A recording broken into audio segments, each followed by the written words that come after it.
Hey there, Busy Bee here. Plants vs. Zombies has been a series I've been enjoying for the past 13 years. Previously, I went and did a challenge run on Plants vs. Zombies 2 to see if the entire game was beatable with consumables. And I knew once that was over, I was going to go back to the original game to find out if I can beat Plants vs. Zombies 1 with only consumables.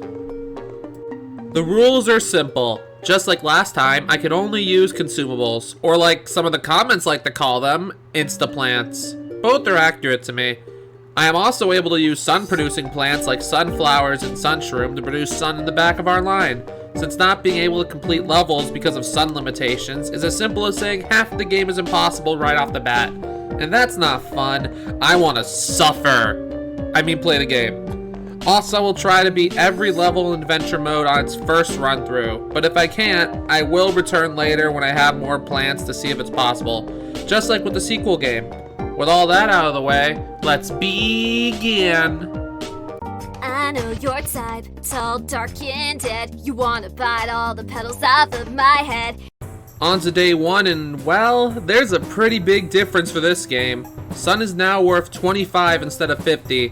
Which means the sun economy is going to be a lot tighter now. Oh boy. As you can see, regardless of that, day 1 is completely impossible, as we don't even have consumables to use. And same with day 2, as we only unlocked sunflowers the day before. However, at the end of the day, we unlock an old friend of ours, and one of the carries of the last run, the cherry bomb.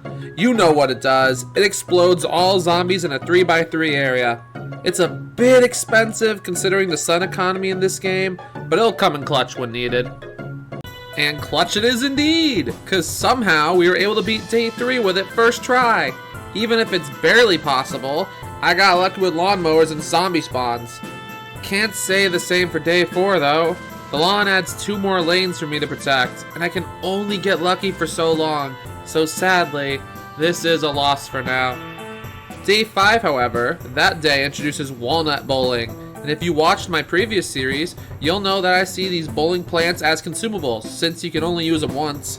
So it is possible, and on top of that, we unlock one of our best boys, Potato Mine. You plant him in the ground, wait a little bit, then he pops out. Once a zombie walks over him, he goes kaboom! We can be friends this time, right? Not gonna Day 6 introduces a little bit of an annoying zombie, the pole vaulter. It'll run fast down the lane and jump over the first plant it sees, meaning it makes our potato mine ineffective against them unless we have 2 of them stacked up. However, I can use that to my advantage and have a dummy potato mine up front when I see one so I can slow it down and cherry bomb it with a big crowd when possible. Kinda failed that right now, but still. Also, I'm playing on the mobile version of the game, so the ad things popping up, I never use them, as they defeat the point of the challenge, and I honestly wish they weren't there. Day 7 introduces big waves of zombies. Now it's not just the final wave that swarms us, it can happen at other times in the level.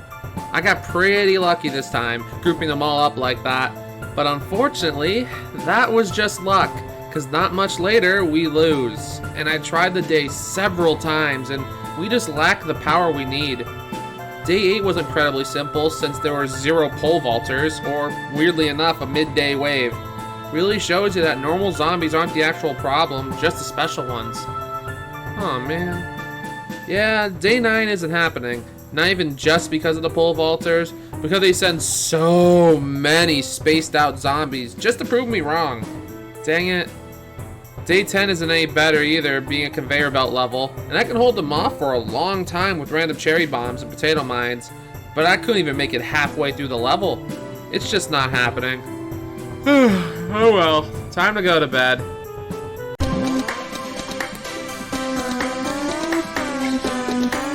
Who wants a Krabby Patty at 3 in the morning? Oh boy, 3 a.m. Who attacks in the middle of the night? That's just rude. Ugh. So night levels. The biggest reason I allowed sun-producing plants. No sun falls from the sky because, well, it's night obviously. So that means I have to get all of my sun from the sunflowers. Which, is not easy to produce sun with only them, I'm just saying. But you know, Somehow, even though the game warns us that the night will be extremely difficult without puff shrooms, using all of our lawnmowers and a well-timed cherry bomb at the end made night 1 possible. I honestly expected to be doomed. Something that sucks, however, is that zombies spawn at the end of the night from tombstones, and I assume also mid-wave as well. So that's gonna be a problem. Good news, zombies don't spawn at gravestones during bigger waves. Bad news, this night is impossible. Too many zombies, and I can only hold off with Cherry Bomb's slow recharge time and Potato Mine for so long. Although, sun isn't as much of an issue anymore, sun shrooms are a lot better than sunflower, even though they give out 15 sun at first. But yeah, not gonna happen sadly. Night 3 is when Crazy Dave gives us a 7th seed slot, which is wonderful, because look at all the consumables I have. Really helpful, Dave. You're the best. Kisses, I love you. On to the challenge of the night, and honestly, not too bad. Beyond the big horde at the end that we have to sacrifice our lawnmowers to, as well as a potato mine and cherry bomb to protect the top lane, it was very beatable. And after beating the night, we unlock the Grave Buster. Grave Buster is actually great for a lot of this challenge. It'll destroy graves that spawn in, meaning less zombies to deal with in the end. Too bad it costs 75 sun! That's a bit absurd, don't you think?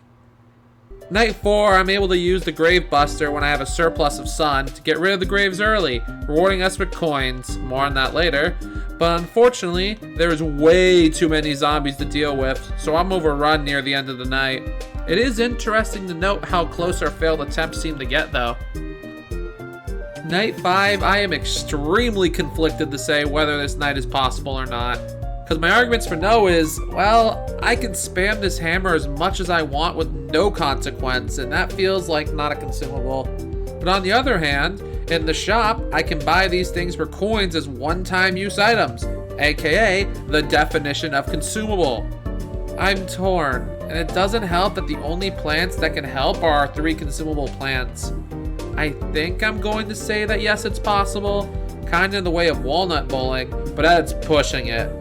If you disagree, I totally understand, and I'm partially with you. Whether you agree or not, however, doesn't matter for what we unlock after, because here's the almighty Hypno Shroom. Woo! Any zombie that eats it will become our friends, marching down the lawn to consume any zombies that come in its path. Finally, a new plant we can use offensively. Night 6 introduces the football zombie, and unlike the second game where they're absolute nuisances, they just run a little bit faster down the lane compared to other zombies. Perfect for Hypno Shroom to use to our advantage. Wow, really? You're gonna do me like that? Anyway, thanks to Hypno Shroom, this night was super easy. Unlike Night 7 where, man, we just get really overwhelmed. But on a positive note, after beating the night, we unlock the Ice Shroom. When placed, it'll freeze the entire lawn in place, which will give us a lot more time to repair our defenses. Nice! Or should I say, ice. Oh, brother, this guy stinks! Night 8 introduces the Disco Zombies. They spawn 4 backup dancer zombies around them, which is a big problem considering right now we struggle massively against hordes of zombies.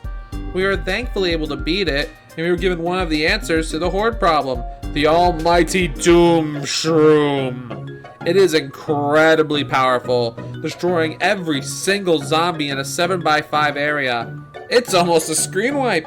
Holy crap, this thing is busted.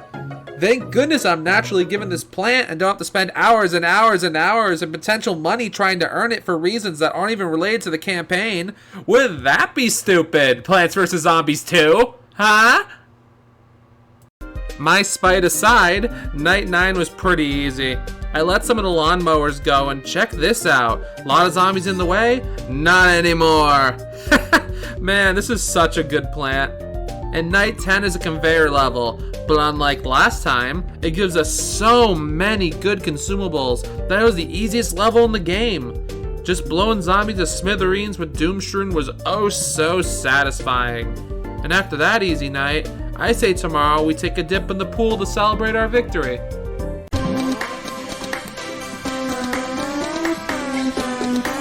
So summertime and love it. Living in the summertime. Summertime and love it. Oh, baby, why you Okay, this song's lame. Yeah, of course we can't relax. Stinking zombies rooting my pool with their grossness. Who do they think they are? Anyway, we now have 6 lanes to defend and water to deal with. We can't place plants in the water, so we have to use lily pads as ground for the pool. I asked back during my first series if they were legal, and I was told yes, so that's why I'm using them here. But that doesn't really fix the biggest problems of the day levels. We lost access to our mushrooms, meaning our defenses have basically been nerfed all the way back to day 5. So yeah, Pool 1 left us with a lot less options, and even worse, I can't use potato mines on the lily pads. How the heck do we protect the pool from zombies? Well, for one, I'm gonna hope they don't spawn until much later, and 2, cherry bomb. Unfortunately, this day doesn't send many zombies, so it's honestly smooth sailing. Nuts. Well, guess it's down to the lawnmower. No.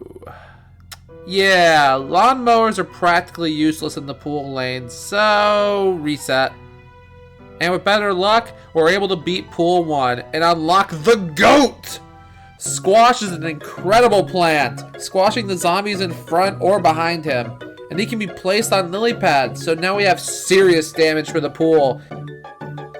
Oh gee, 8 seed slots? Thanks, Crazy Dave. That's so helpful with all the plants I can use. Gee, thanks, man.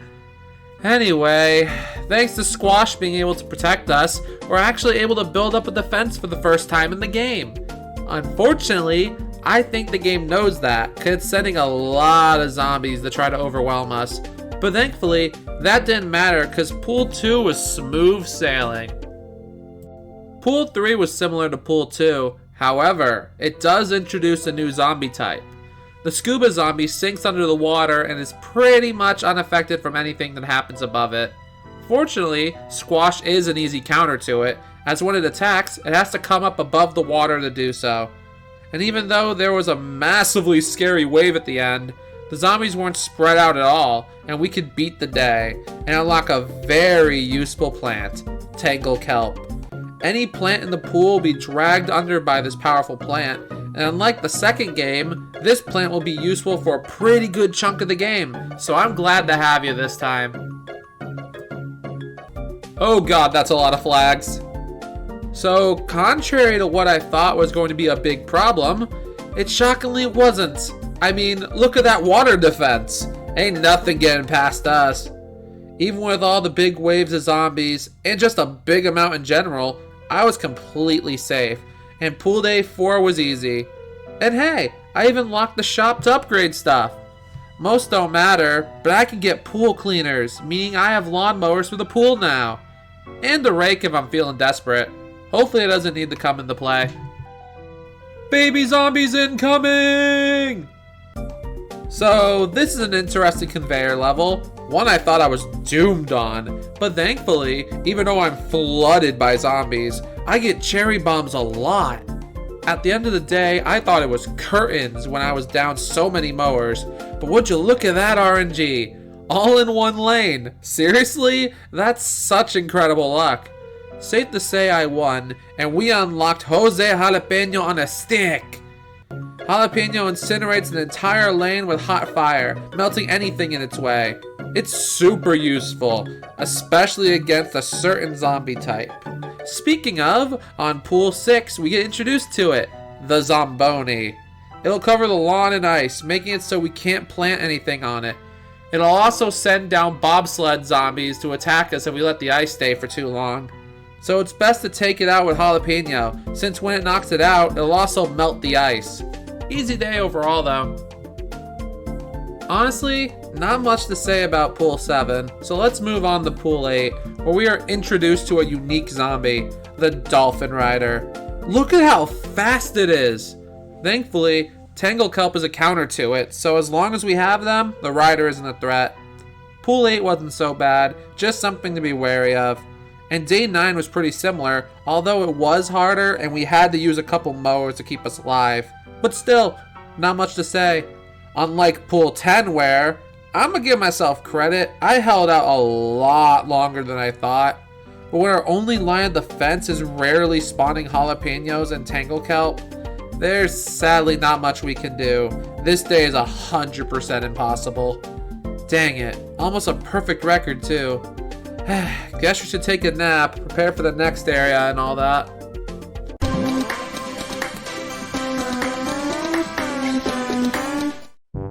Hello, I am Mr. Beast. The fog is coming. The fog is coming. The fog is coming. The fog is coming. Alright, on to the next night, and there's two things to point out. One is we got access to our mushrooms again, yeah! And two, we can't see a third of the screen. We now have the pool to deal with tonight, and this damn fog. Fortunately, I can see some of the zombies on the top lane, so that's not too much of a worry. And I think because of the fog, they sent out a lot less zombies. So that's cool. Fog 1 was really easy. Oh man. So in Fog 2, well, now the fog is covering half the screen. So even less visibility. Great. Didn't mean we were in serious danger, but it does suck not being able to see where the zombies are coming from. Could be worse though. Could be playing Pokemon dealing with the fog. Man, wouldn't that be annoying? That's a concerning message. So, Fog 3 introduces the balloon zombie, which floats over all of your plants, including squash, which I would think could jump up and, squash it. But I guess not. Luckily, only 2 spawned this night, and I can blow them up with the Doom Shroom despite the game's warning. And at the end of the night, we unlock Blover. Blover blows the zombies in the sky away, and gets rid of the fog for a short time. Unfortunately, it's a bit expensive, but when it's our only good defense against balloon zombies, you take what's given to you. Fog 4 is a bit difficult, even though we have Blover, because it's pretty expensive and they're sending out balloon zombies frequently. The night's beatable, but it did take me a couple tries. But the funniest thing this game has ever done is make it so Fog 5, Vase Breaker, was possible. What? You don't believe me? Well, look at this. They gave me Squash and Hypno Shroom to handle the enemies, and as long as I timed things right, it was surprisingly easy. Like, yeah, if I didn't have lawnmowers, I'd be in a lot bigger trouble, but as it stands, it's super easy. Fog 6 introduces the Digger zombie. He digs underneath the back lines and takes us out from behind. That's why I moved my Sun producers 1 tile forward, so I can have a defense ready when needed. But did you know that potato mines can blow them up underground? Does that make sense? Yes. Yes, it does. Did I know that? No. So, the more we know, this night was easy. Fog 7, the fog is basically covering the entire lawn, so visibility is horrible. On top of that, we gotta deal with Jack-in-the-Box zombies to blow up everything near it. That's pretty frustrating, and my only counter to them is Potato Mine. Other than that, it took basically every mower we had, but the night was beatable. Barely. Fog 8 introduces Pogo zombies, and they can hop over the fences if we let them, but if you just use Squash, they can't do anything. Fog 8 was very easy. Fog 9 brought back the balloon zombies, but as long as we're smart about our Blover use, it'll be beaten. But also, never thought I'd say this, but I miss Cactus. You are useful, buddy. Don't let anybody say otherwise. As for Fog 10, well, beyond the gimmick being your visibility is basically non-existent beyond flashes of lightning, it's a conveyor level. And I'm pretty confident saying I don't think Blover can save us, meaning this one is impossible. I do love me a thunderstorm, however, so I'm gonna go to bed and let this blow over.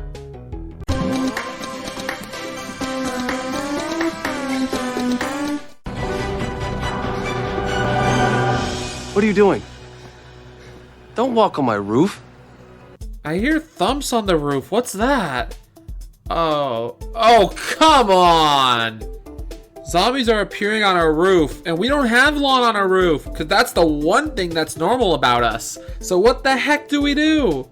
Well, we use pots, of course. We plant our babies into the pots and that'll work instead. However, these pots are not consumables, so am I really allowed to? Yes. If lily pad is allowed, then so is pots, obviously. Roof 1, I completely forgot that the pots can be eaten and waste a potato mine, so off to a great start. Beyond that, we are introduced to these bungee zombies that'll drop in from above somewhere. Wait, what's holding them up there? Anyway, they grab our plants and take them away. What can stop them? Anything that's not Blover, apparently, because they get exploded or squashed if they try.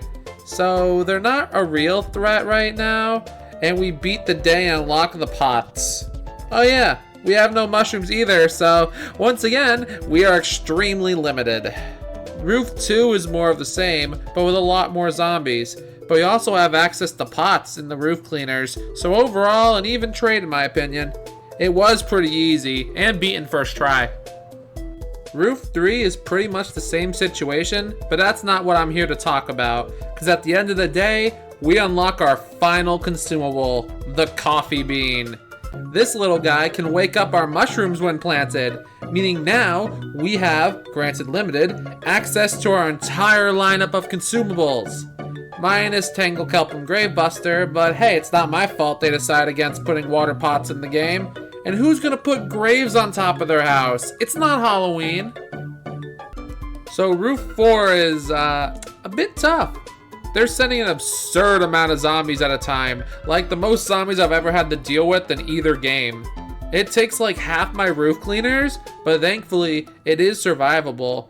However, if we got unlucky and the pogo zombie spawned on both lanes and the cleaner was gone, it would have been curtains. And Roof 5 isn't even beatable. It's just another conveyor level that doesn't give us any consumables. And as much as Chomper is my favorite plant in the franchise, he is unfortunately not a consumable. Roof 6 introduces us to these annoyances called catapult zombies. They launch items at our plants, damaging them from afar, making it so that the only way I can destroy them is with a close range consumable or jalapeno. It's a bit frustrating, but the day is still very possible. I also learned it's a lot easier to just build up my backline and not try to make the defense any bigger. That way when I need a cherry bomb or something of the sorts, I have the sun produced already. Roof 7 was extremely problematic. These catapult zombies were appearing a lot more often, with massive waves of zombies as well. It's honestly surprising we won, but we had to use every single roof cleaner to have a chance at surviving. And I also got lucky with producing a sun from a sunflower just at the last second to be able to plant a mine in the row with only one zombie in it. That was brutal. And Roof 8 is here bringing in the Gargantuar, this game's strongest zombie type, which, well, to be honest, isn't that hard to deal with. It takes 2 consumables to wipe it out, and although it launches an imp as well, it's usually not a threat. Day was beaten with little to no problems, but Roof 9 was a bit more hectic than the last one. Lots of catapult zombies and jack-in-the-box to keep me on my toes.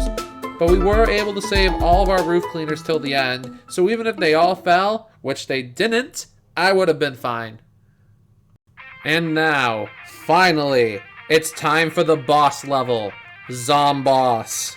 I have a strategy in place for him, however, and it's called Zomboss Manipulation. When a lane is destroyed of its pots, no more zombies can spawn on that lane, meaning I only need to protect one single lane from being taken. Now that's great and all, but how can I even damage Zomboss? Well, he can be frozen with Ice Shroom, but also damaged with Jalapeno. Once again, Jose Jalapeno on a stick is here to save the day. Now I just gotta spend like 30 minutes doing this boss each attempt, cause well, I can get unlucky and this happens? Great. So after about 6 whole attempts, we finally take him down, literally right before he takes us out thanks to his manipulation breaking. We were actually able to beat Zomboss with consumables! That's the final level of the game. Now to the results.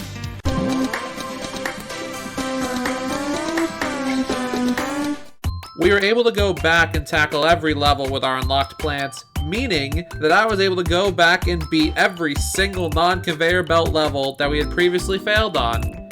So here's the tally. For day, we were able to beat 9 out of 10 levels. For night, we were able to beat 10 out of 10 levels, a perfect score. For pool, we were able to beat 9 out of 10 levels. For fog, we were able to beat 9 out of 10 levels. And finally, for roof, we were able to beat 9 out of 10 levels, including for the first time ever, Zomboss. That puts our total levels at 46 out of 50 levels beaten. That's 92%. That's insane. Thank you all so much for watching. I'm both surprised and not surprised at how this challenge went. On one hand, early game was brutal, but on the other hand, once we unlocked mushrooms, the game's difficulty drastically decreased and kind of stayed that way till the end.